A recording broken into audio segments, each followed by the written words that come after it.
Баршаңызға қайырлы күн қыздар. Сіздермен бүгін личо салатының рецептімен бөлісетін боламыз. Ол үшін бізге қызанақ қажет болады. Қызанағымызды жуып тазалап ет тартқыштың көмегімен жібереміз. Одан кейін үккіштен өткіземіз сәбізімізді. Енді өздеріңіз білесіздер, турасаңыздар да болады. Одан кейін қызып тұрған пештің үстіне каструлямызды қойып, үстіне көз мөлшерінде сұйық майымызды құямыз. Прям майымыз қызған кезде үстіне қызанағымызды саламыз бірден. Енді қайнайын деп жатқан кезде, міне осылай үккіштен өткізілген сәбізімізді саламыз, барлығын қайнатуға жібереміз.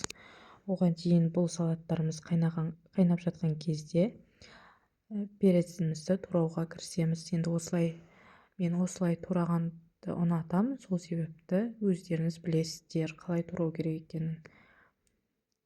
Каструлямды бір қарап шығамын. Осылай бұрқылдап қайнап жатқан кезде ащы бұрышымен чесногымды да турап шығамын.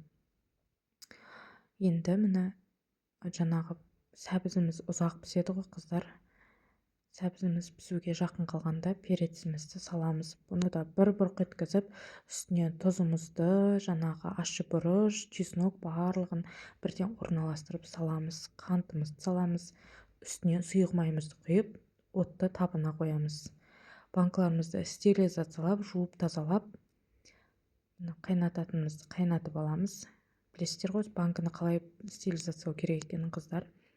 Алдыңғы видеоларымды қарасаңыздар, барлығы жазылған видеода тұр.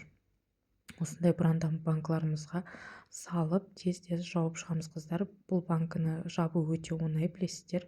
Ауасын бір кіргіземіз де, қатты қолдың күшімен бұрап жабамыз. Ал сіздермен болған Ильясова еңлік толық рецепт описание бөлімінде болады. Ас болсын, қыстың қамын жазда ойла деп, тез арада осындай салат жапқан жайым бар.